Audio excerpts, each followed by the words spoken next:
Jupiter Media presents Victoria University, we started in Melbourne, in the western suburbs of Melbourne. It now has a campus in Sydney as well. There are several campuses in Melbourne. The university is ranked in the top 2% of universities worldwide. So this is a reflection on the strong research outcomes that's happening at the university. And the university also has really strong employment outcomes for students after they graduate. So ranked first in Australia for employability skills as well. So at the moment we have about 93% pass rate. So students are finding, because they're focused on one thing rather than the stress of 4 units at once, they're finding it easier to focus and pass. And on top of that, we see about 50% of the students are getting a distinction or a high distinction, the highest 2 grades possible in an Australian university. So just fantastic academic results that are coming out of that block model there. I'm really proud to work for Victoria University, and the support that we provide to students is multi-leveled, I would say. Some of the highlights I can think of are the student mentorship program. So in our campuses we will have students who volunteered to support other students. So they'll sit at a desk, they'll have their laptop, and there's an area for them, 2 or 3 students, and other students will come and speak to those students. So usually the mentors are students obviously in their final years of study.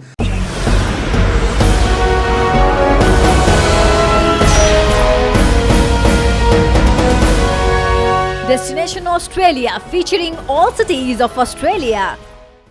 Hello and Namaste. Welcome to Destination Australia program. Especially this program is focused on study in Australia program, why international student could have choose Australia as an study destinations. Talking about Australian culture, language and business prosperity, it's really awesome, and international students are trusting as their career guide. So give you brief information about Victoria University, opportunities of Australia and other things. We have very special guest from university side, Victoria University, who is none other than Alex. He's looking after a regional recruitment manager for South Asia, Middle East and Africa. Let's welcome him to the show. Alex, you are welcome on our show. Oh, thank you so much, Sunil. I'm so pleased to be here. It's my first trip to Nepal. I've had a fantastic couple of days. Meeting Nepalese students, interacting with our agent partners, popped into an education fair today and talked to 20 or 30 young Nepalese students, and it's just been an amazing experience. So very happy to be here representing Victoria University. Okay, so we are quite happy to having you in this common platform so that we'll be able to clear about the opportunities of studying Australia and the detailed information about Victoria University and opportunities. So first of all, would you please tell us something about your this South Asia visit plan?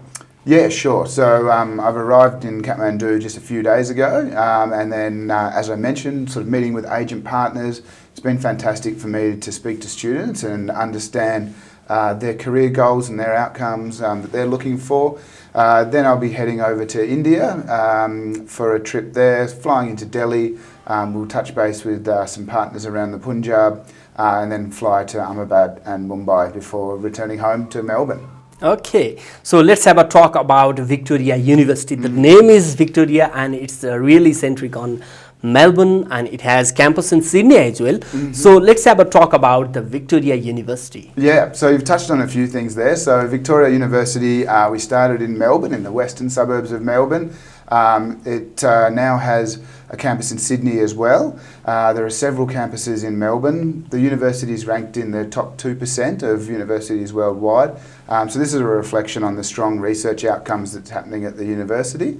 And the university also has really strong employment outcomes for students after they graduate. So ranked first in Australia for employability skills as well. And a lot of that is occurring due to our teaching methods, and we teach in block model, and I know that we'll go into that a little bit more later. So that's a bit of an overview of VU. Okay, especially being on top is not like easy. Yes. So to be on top and delivering the globally standard education, how Victoria University is developing its research and development. So I think the most important highlight about VU that I speak to students a lot about, and something I've been speaking to them about today in our education fairs, is that block model that I mentioned earlier. And so most universities in Australia and globally, and probably here in Nepal too, will split the courses into semesters, and you might study, say, 4 courses in one semester. So students have got 4 courses, 4 assessments happening. They're getting homework from their lecturers from all 4 courses all at once. So there's a lot happening, and it can be quite a stressful experience for a student, particularly if it's their first experience at university or their first experience in an Australian university. So VU, in a very innovative teaching method, is teaching block mode, which means we only teach 1 course at a time rather than teaching 4 courses at once. So most students will learn 1 course for 4 weeks. They'll study just that 1 program for the 4-week period. So they can focus on that program alone and really focus on the outcomes of the course and with their lecturer. Then they'll have their assessments at the end of the 4-week period. They have that, say, on a Friday, and the other fantastic thing is that VU then provides the results to the student by the following Monday, so they're getting the results really quickly. A great advantage of that we can think of with a Nepalese student is if they've travelled across the world, maybe a bachelor student, a younger student, to Australia, they've done their first unit, in a standard university, they won't be able to provide feedback for nearly 6 months after arriving. Whereas at VU, they have their 4-week unit, they finish that, they get the result on the Monday, and the students pass the course, and then they can kind of come back to mum and dad, who are probably wondering how their son or daughter is going, and say, look, I've passed my first unit, and that happens in the first month of arriving in Australia, so a really positive experience. So yeah, that block model is really key. Most of the courses are taught in that 4-week period, so again, instead of doing the 4 units at one time, they do 4 weeks, 4 weeks, 4 weeks. So for that semester, they're still covering the 4 blocks, but they just focus on 1. And I guess the results of that we've seen at the university since we brought that in, student satisfaction's gone up as they can focus on one thing. And the other thing we've seen is the pass rates have risen as well. So at the moment we have about 93% pass rate. So students are finding, because they're focused on one thing rather than the stress of 4 units at once, they're finding it easier to focus and pass. And on top of that, we see about 50% of the students are getting a distinction or a high distinction, the highest 2 grades possible in an Australian university. So just fantastic academic results that are coming out of that block model there. Okay, thank you so much. So especially university may have its traditional and like modern courses in different varieties. So what sort of the courses are popular among international students? Yeah, great question. I guess if we look at Nepal, the popular courses that we're seeing at the moment are courses in business, accounting, project management, that side of the field. We have a lot of students looking into the IT courses, information technology and information systems, and then health courses is another one that we see a lot of interest in there as well. And I guess VU is lucky in that it's dual sector, which means that we teach both vocational and higher education level courses. So we have diplomas and also bachelors and masters, all the way into research as well for students. So especially talking about pandemic situation, let's flashback once that terrible time. Yes. That was really terrible time, and how Victoria University coping international student at that time? Yeah, you're right, Sunil. It was a terrible time for people here in South Asia and Nepal. It was also a very difficult time for us in Melbourne and Victoria. We had long lockdowns and COVID was very problematic. The university went out of its way to support students. There are a few ways that we did that. The first one was understanding that because of the long lockdowns in Melbourne, students in a lot of, whether they were international students or domestic students, were struggling to work their part-time job that they might have previously had. A lot of them were working in hospitality industry, and those establishments were now shut. So the first and probably most significant support that was put in place was the COVID-19 scholarship, which was given out to students. So that was to help them with their tuition fees and their living expenses. We moved our courses into online mode, and again, students were then shifted and supported while they got used to this new form of study. The other thing about the block mode that we talked about is that we teach that in very small class sizes, only 25 to 30 students in a class.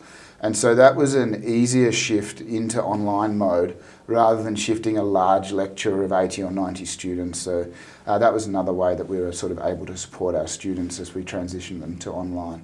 And then as well, the university has really strong student support, and that is usually available in our campuses face-to-face. Now it's available in our campuses face-to-face, but the university shifted that student support online for the duration of those sort of very serious years of the pandemic.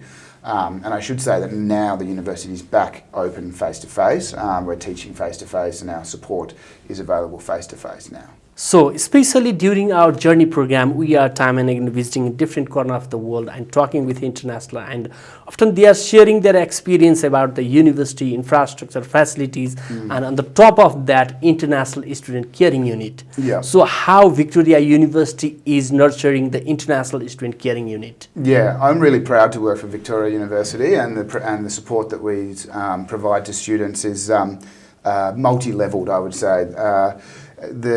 Some of the highlights I can think of are the student mentorship program. So in our campuses, we will have students who volunteered to support other students. So they'll sit at a desk, they'll have their laptop, and there's an area for them, 2 or 3 students, and other students will come and speak to those students. So usually the mentors are students obviously in their final years of study, and then students who are new to the university, or maybe just a student who's having trouble with one unit. Maybe accounting is not the unit that you're very strong at. So, you go and speak to the student mentor, and they provide support to other students around how to do research in an Australian university, what does referencing look like, how to use the library's facilities, and how to write the assignment. So they provide support in that academic sense.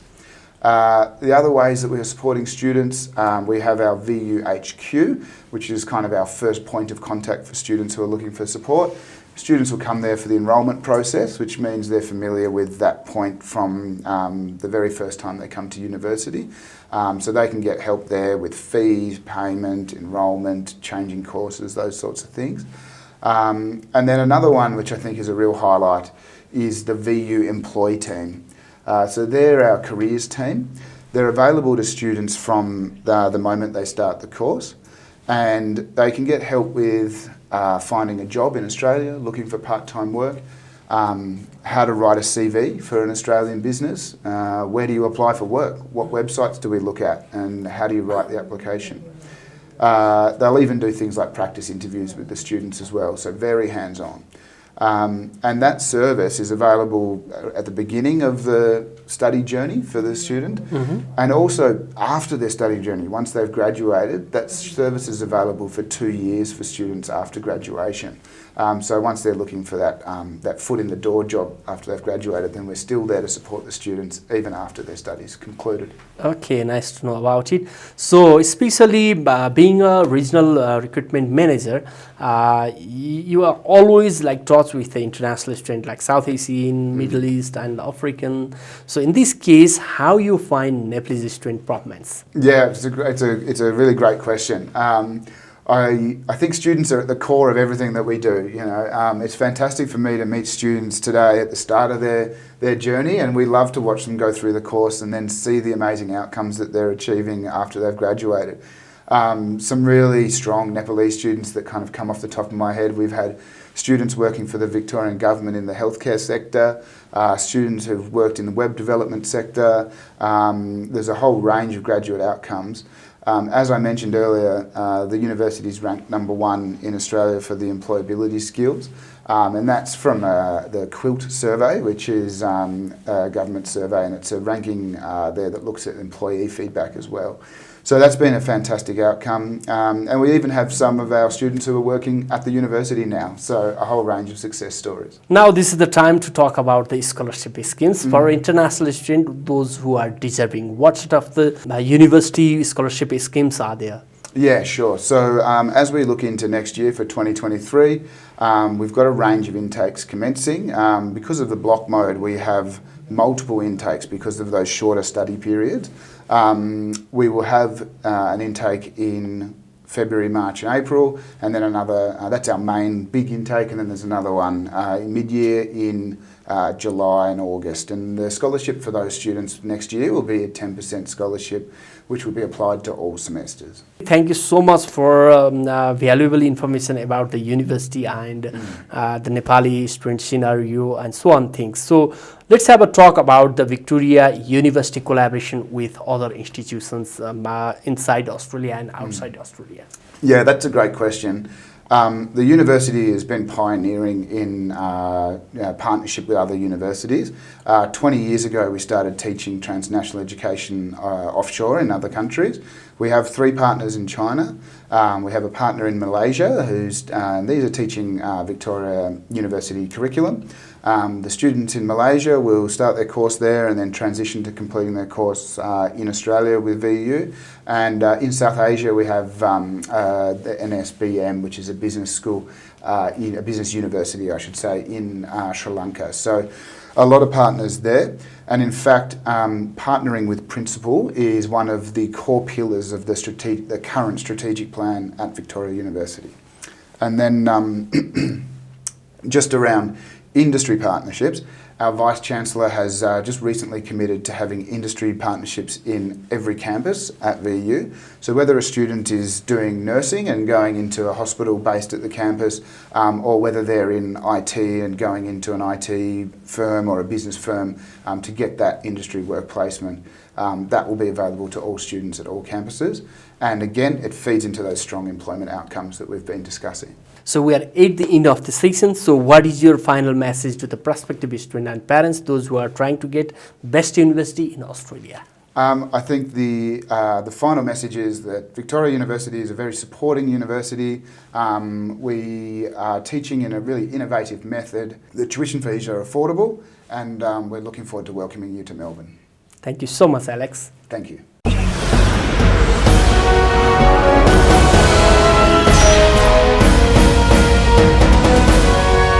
Destination Australia, featuring all cities of Australia.